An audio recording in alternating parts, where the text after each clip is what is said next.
Magandang umaga po sa inyong lahat. Good morning everyone. Ako pong muli si Pastor Bong. Bumabati ng isang mapagpalang blessed Monday sa ating lahat. Our verse for today, a very powerful verse which we have learned yesterday about the message, our new series, Know Jesus. But we're gonna continue it today. Itutuloy po natin ito mga kapatid para mas lalo pa nating maintindihan for us to learn a deeper understanding about Hebrews chapter 13 verse 8. Jesus Christ is the same yesterday, today, and forever. Again, Hebrews 13 verse 8, Jesus Christ is the same yesterday, today, and forever. Yes, indeed.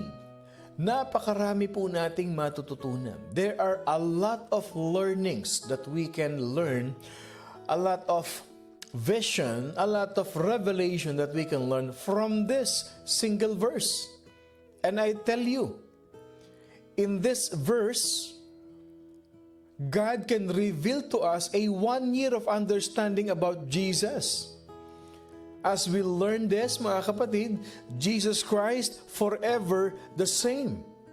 And that's our topic for today. This very important verse, this very precious verse, it emphasizes, mga kapatid, which often neglected ng mga tao. Marami tayong dapat matututunan sa verse na ito, but somehow, people tend to neglect. They don't give importance to this very powerful verse. Church, Hebrews 13 verse 8. It is a very, what we call vital doctrine of the immutability of God. Importanteng maintindihan natin ito. Pag sinabi po natin immutability, from the word, mutation. Mutation means changes. But God is an immutable God, immutable. Immutability of God, God can never change. In simple terms, the doctrine of immutability, it means God Almighty has never, God Almighty can never, and will never change. Somehow, all of us knows about this verse, but how do we really interpret, or what is our perspective when we learn about Jesus Christ is the same yesterday, today, and forever? That's the reason why we have this morning devotion. Because in a span of 1 hour during Sunday service, we cannot really cover everything. Yung isang oras natin ng Sunday service, mga kapatid, although I have to explain, I have to go broader, mga kapatid, sa pinag-uusapan natin o palawakin natin, hindi po sapat. An hour is not enough to discuss so many things that covers Hebrews 13:8. Kaya meron tayong morning devotion. Every day, we are learning of this. Church, God is, by His very nature, He is unchangeable.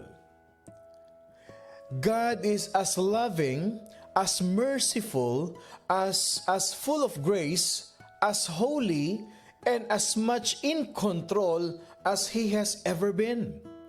Kung gaano kabanal ang ating Panginoon Diyos noon, kung gaano siya kapuno ng grace, kung gaano siya kapuno ng awa, ng mercy, kung gaano siya kabanal noon, mga kapatid, kung papaanong kontrolado niya sa kanyang mga kamay ang sangkatauhan, ganun din ngayon, mga kapatid. It is one of the most important doctrines of Christianity. So take note of this. This 1 week of learning that we're gonna learn is considered as doctrine of Christianity. The question is this: why is the immutability so important? Church, doktrina itong mapag-aaralan natin sa isang linggo na to. I want you to pay attention, listen to this message, and if you need to take notes, take notes. Well, syempre, pwede mo namang i-replay. Pwede nyo namang i-replay yung ating morning devotion sa YouTube. Mas madali nating mahahanap. The question is, why is the immutability is so important? You know why? Because change involves imperfection. Yes, an imperfect thing, an imperfect person needs to be changed to become perfect. That's true. Kaya natin binabago yung isang bagay is kasi gusto nating mapabuti. Kaya natin binabago ang isang tao is para maging mabuting tao siya. A thing, an object. Why do we have to modify? Why do we have to make changes for that thing? To become more useful? To become better thing. Church, why is immutability important? And why is God an immutable God? God can never change. Why?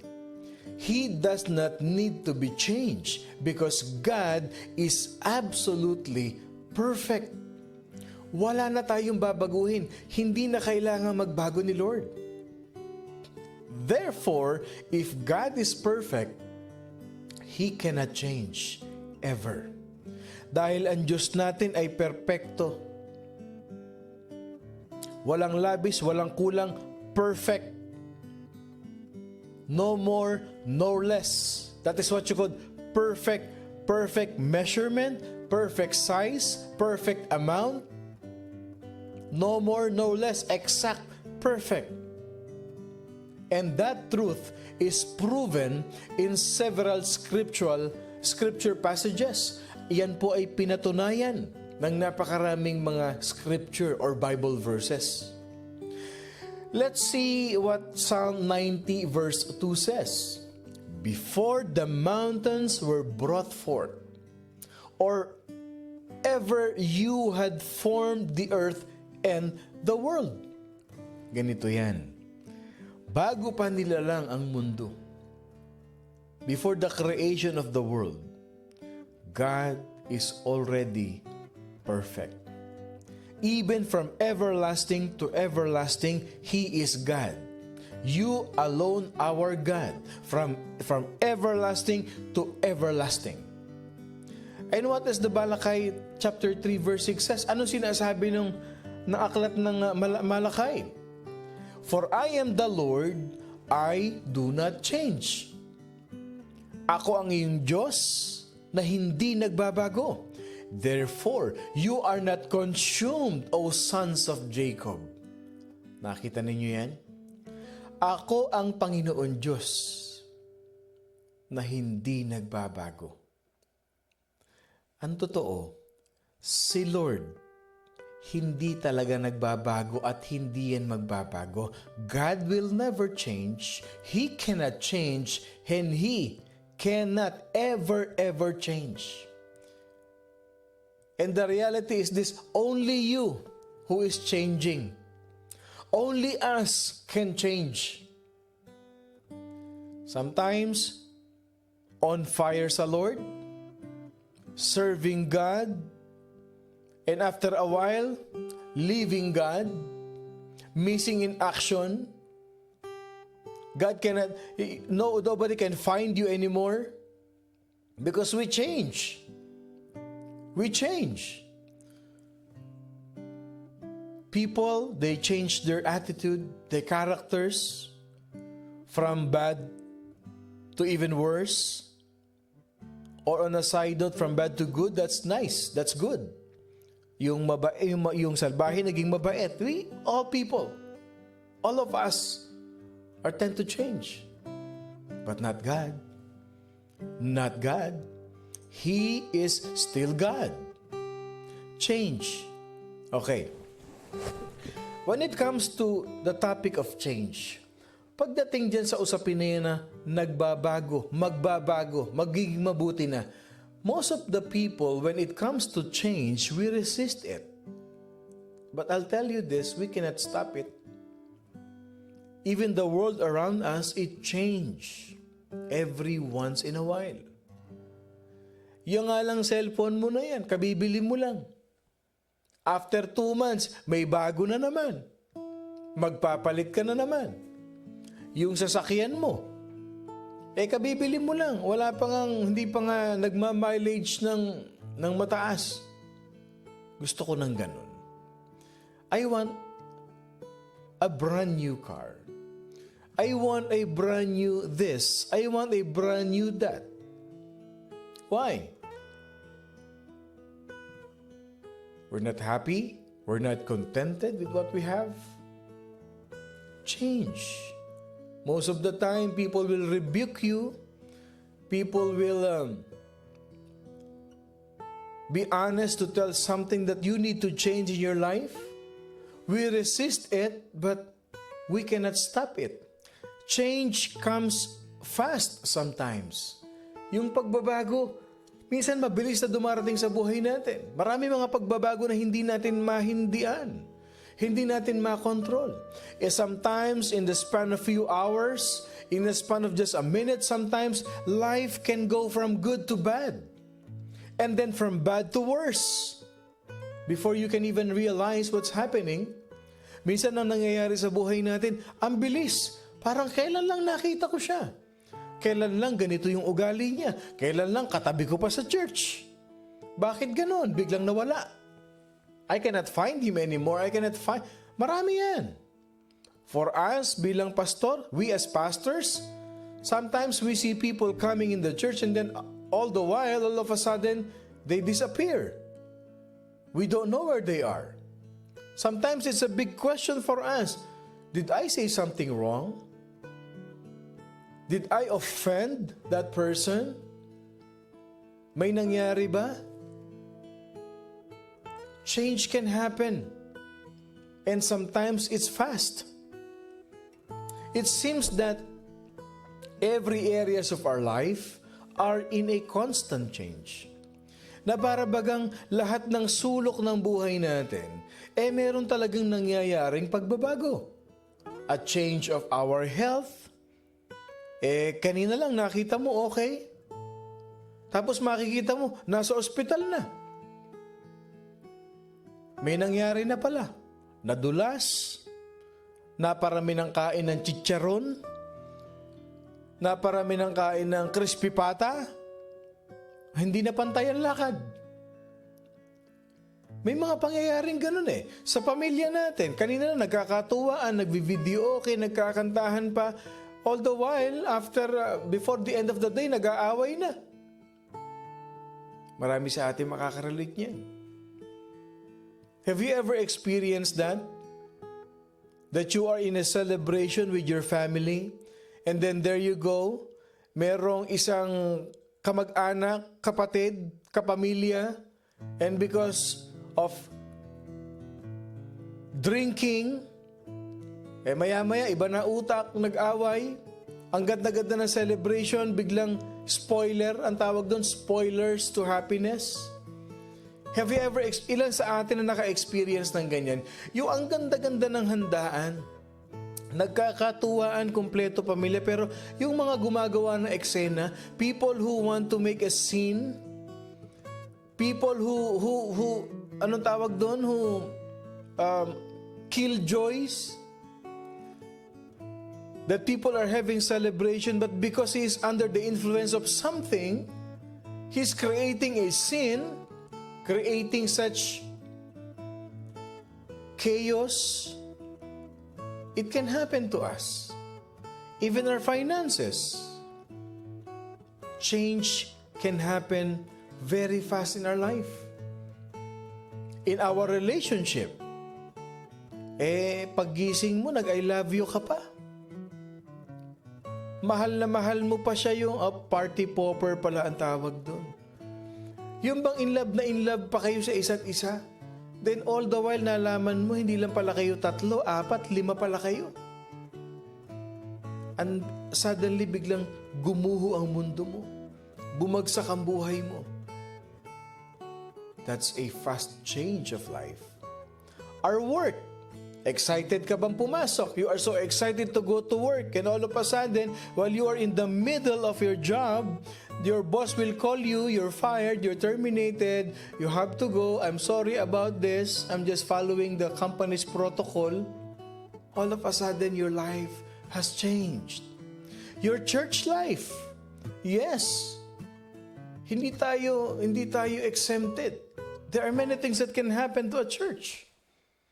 People who will influence you, who will push you out, who will drag you out, who will convince you to go out. There are many. Name it. Church, all this change has the tendency to confuse and to discourage. Yes, yung mga bagay na nangyayari sa buhay natin from good to bad, from bad to worst, it has a tendency, mga kapatid, to give us confusion and to discourage us in our life. Church, in a world that is marked by change, itong mundo na ito na punong-puno ng pagbabago, it does us good, take note of this world that is full of change, it does us good to remember that we serve a God who has never changed. And He is a God, our God, who will never change. Yes, ipinapaalala lang sa ating ganito, sa mundo, walang forever. Pag kay Lord, kay Jesus, may forever. Can you type in the comment section, may forever kay Jesus? There is forever in Jesus. Dito sa mundo natin, walang forever dito. Lahat ito iiwan natin. All of these things that we have, we cannot take them all. There is no such thing as forever in this world. Even this world, we're gonna live this world. Because we're gonna go with Jesus to eternity. May forever kay Jesus. Kindly type in the comment section, my forever kay Jesus. You want to be happy forever? You want to experience that peace forever? You want to experience that everlasting joy? Come to Jesus. Church, change is always a declaration of imperfection. Things, persons that are perfect need not to change. O sabi ni Janet, my BFF, Jesus, love you Lord. My forever kay Jesus. Type in the comment section, declare in your heart, my forever kay Jesus. In this world, take note of this. Take note of this. Even your family member, wala kayong forever niyan. But if you bring them to Jesus, if you share them, Jesus, all of you will be together forever. That's the reality of life. Gusto mong makasama? Do you want your family forever with them? Bring them to Jesus. Church, God is perfect and He does not change. He will never and He cannot change. Let me share with you just a few areas where God has never and will never change. Ano yung mga bagay? Ano yung mga characteristics? What are the characteristics? What are the areas of God that He really cannot change? Some areas where He is and always will be God. Ano yung mga area na yun? Ano yung mga bagay na yun? Number one is salvation. Salvation. The salvation of the Lord cannot be changed by someone. The salvation of the Lord cannot be modified by someone. Yes, God who saves yesterday can still save today and can still save tomorrow. In the area of salvation, God will never, can never, and will never ever change.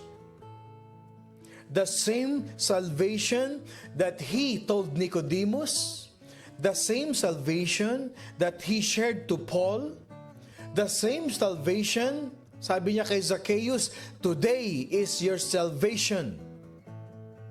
today salvation comes.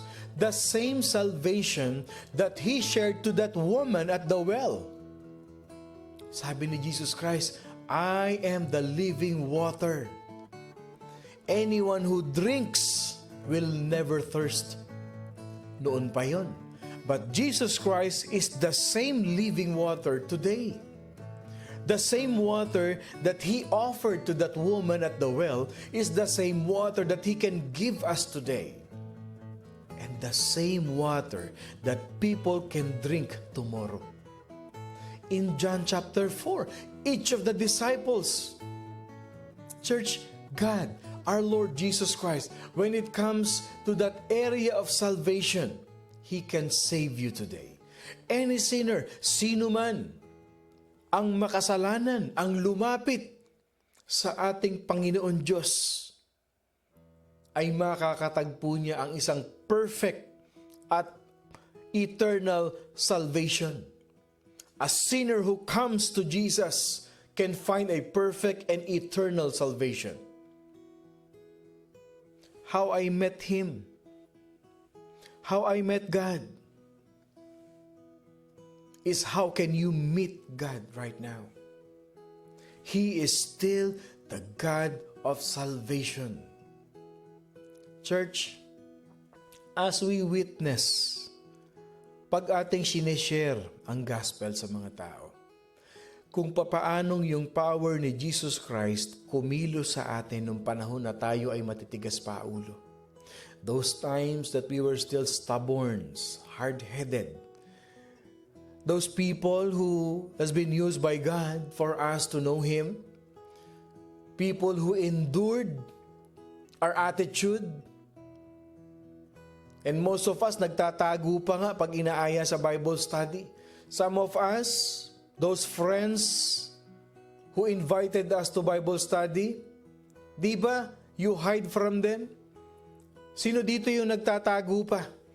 Pag ini-invite sa Bible study, nagsasabi ng maraming dahilan. Sino dito yung ini-invite sa church but so many reasons to give? Ay, may gagawin kami. May lakad kami. May pupuntahan kami. Next week na lang. Sino sa atin dito yan? Be honest. Be honest. Be honest with me. Be honest with our family. Who among us, during those darkest days of our life, when we were invited to a Bible study, we give so many reasons because we don't want to go to be part of that Bible study. Sino sa atin dito yan? But God is good. God is good. God is good. Now you're here. Now you're here, and every day you're excited to hear the Word of God because He saved you. And that power can manifest as well today when you invite people to go to church. Pag may ini-invite kayo na umattend sa church, you invite people na, makinig ka ng morning devotion. Listen to that morning devotion. Okay, next time. Don't give up.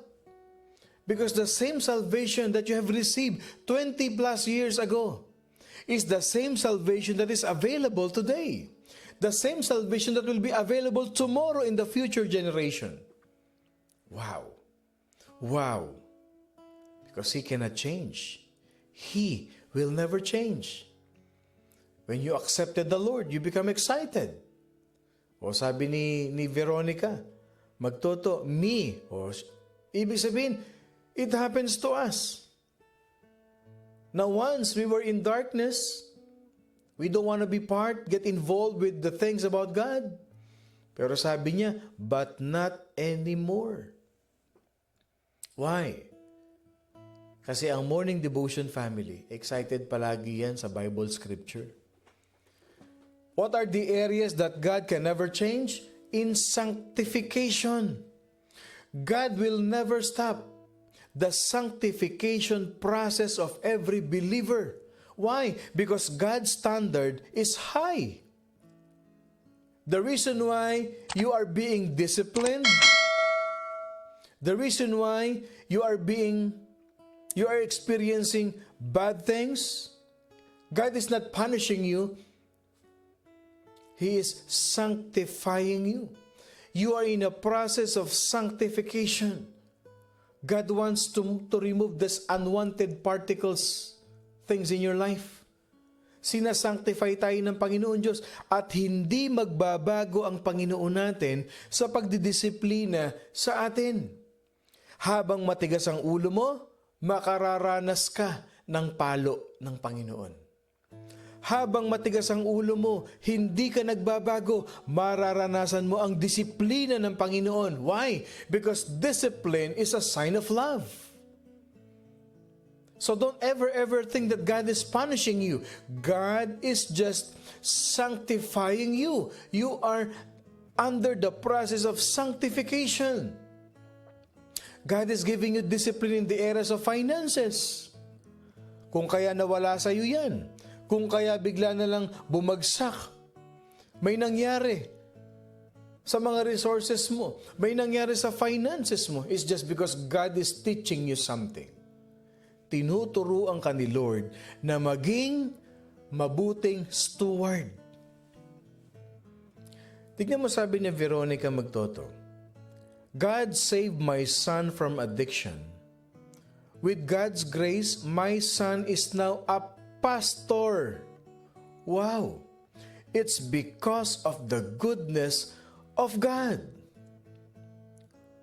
Kaling nito, oh. Pwede ka bang makilala itong anak mo, Sister Veronica?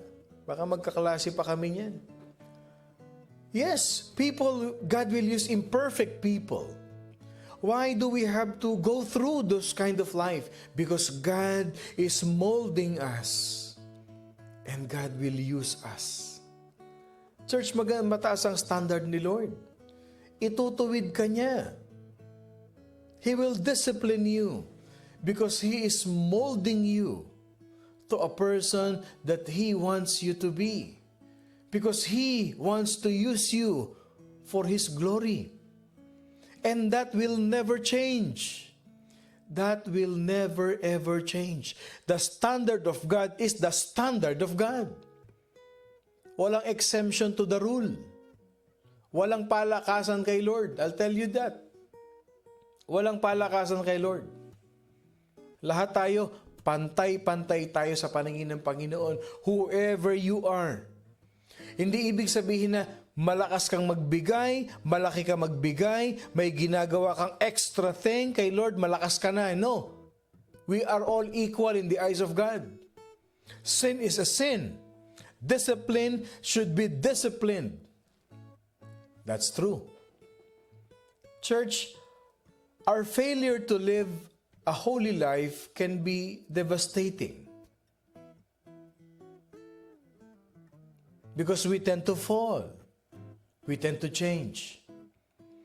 People, they thought they have reached the standard of, akala nila ng mga tao, naabot na nila yung standard ng Panginoon. Bakit? I've done a lot of charities. Marami na akong ginawa. I have done so many good things in life, and I even spare all my resources just to give to people, just to distribute all my resources. I have reached the standard of God. The truth is, no, you can never reach the standard of God because His sanctification, His discipline is a continuous process of our life. We can only finish the race once we get to heaven. Habang nabubuhay tayo sa mundong ito, patuloy ang sanctification, ang paglilinis sa atin ng Panginoon Diyos. Even the Apostle Paul, he knows that he was not able to reach the standard of God, but he was so happy before he was killed. Si Peter, si John. You know why? Ito lang mga kapatid. Before we end, why did I say that no one, not even one of us, have reached the standard of God? 1 John chapter 1 verse 8 to 10. 1 John chapter 1 verse 8 to 10. If we say that we have no sin, we deceive ourselves. Take note of that. Pag sinabi mo na wala kang kasalanan, niloloko mo sarili mo.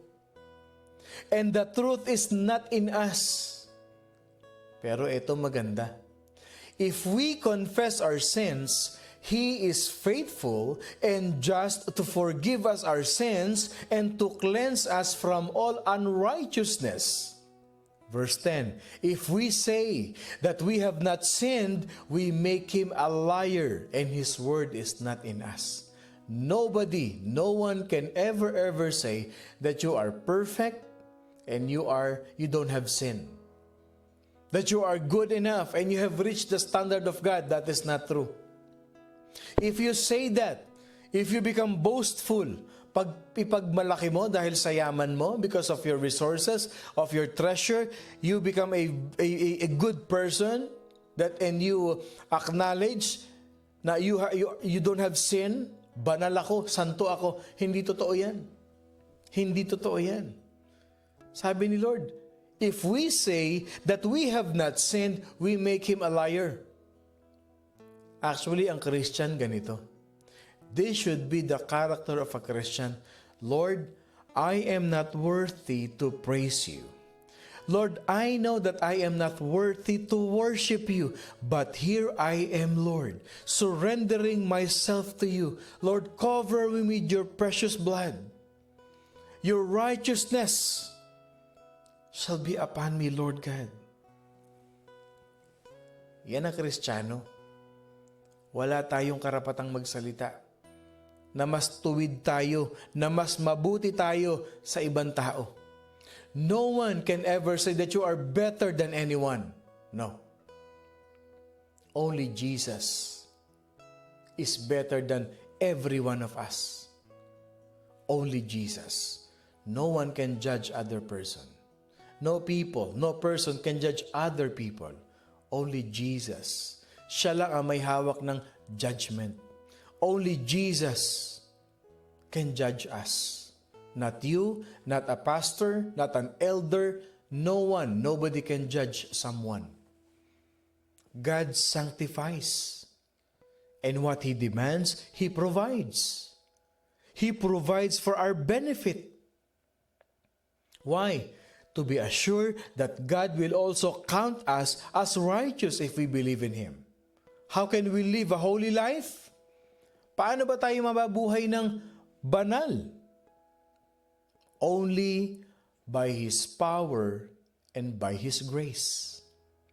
Live in Him, let Him live through you, because He is the Lord, our righteousness. Paano tayo mabubuhay ng banal? How can we live a holy life? By His power alone. By His grace alone. Hayaan mo na mabuhay si Jesus Christ sa iyo. Sa pamamagitan mo, mabubuhay ang ating Panginoon Diyos sa iyo. And there, you can say that I can live a clean, holy, righteous life because of the righteousness of Jesus Christ. Alam niyo kung ano yung tinatawag na Lord our righteousness? Yan yung tinatawag na Jehovah Tzidkenu. Jehovah Tzidkenu. Lord our righteousness. The righteousness of Jesus is the righteousness that God the Father sees in us. That's why He can look at us. We can come to Him because of the righteousness of Jesus Christ. Jehovah Tzidkenu. T-S-I-D-K-E-N-U. Let me post this in the screen, mga kapatid. Ito yung Lord our righteousness. Jehovah Tzidkenu. Ito yung mga magagandang pinopost sa sa Facebook, no. If you want to post something on Facebook that can really encourage a person, mga kapatid, ito yung mga by biblical terms that can really help us to share the gospel. Lord, our righteousness. Yan. Okay. I'll show you the screen, mga kapatid. Ito yan. Jehovah Tzidkenu, Lord, our righteousness. Yan, mga kapatid. That's the reason, the only reason how we can live a holy life. Because of the righteousness of Jesus Christ. Because His righteousness is the same righteousness yesterday, today, and forever. I pray to God that what we have learned today is a very powerful lesson for us to be reminded that Jesus is the same yesterday, today, and forever. His salvation will never change. His sanctification will never change. Because He wants to mold us in a Christ-like character. Kaya tayo di minomold ni Jesus. That's the reason why He disciplined us for us to become more like Jesus. Let us pray. Heavenly Father, we thank You for this powerful message that You have given us today, Father God. That as we learn more about You, our God, our King, that will never ever change and that cannot change, is the same yesterday, today, and forever. Salamat, Panginoon. Ikaw ang Diyos ng nakaraan. Ang Diyos namin ngayon at Diyos namin bukas. Ano man ang aming bad past, You will turn it for good. And You will prepare us for a better, best future. We thank You and we pray, Lord God, that those who will be traveling, Your traveling mercy will be upon them and Your guidance will be with them. And You will protect them and keep them safe, Lord God. No matter where they go, You are always with them, with us, each and every second of our life. Ingatan Mo kami. May You bless the work of our hand, Lord God, as we pray all of these things in the name of the Father, the Son, and of the Holy Spirit, declaring victory in our life. In Jesus' name we pray. Amen and amen and amen. Magandang umaga po sa ating lahat. Good morning everyone. Ako pong muli si Pastor Bong, bumabati ng isang mapagpalang Monday morning sa ating lahat. Laging tatandaan, living a holy life can only happen because of the power and the grace and the righteousness of our Lord Jesus Christ. At wag na wag kakalimutan, mga kapatid, we are blessed by God. I love you all with the love of the Lord.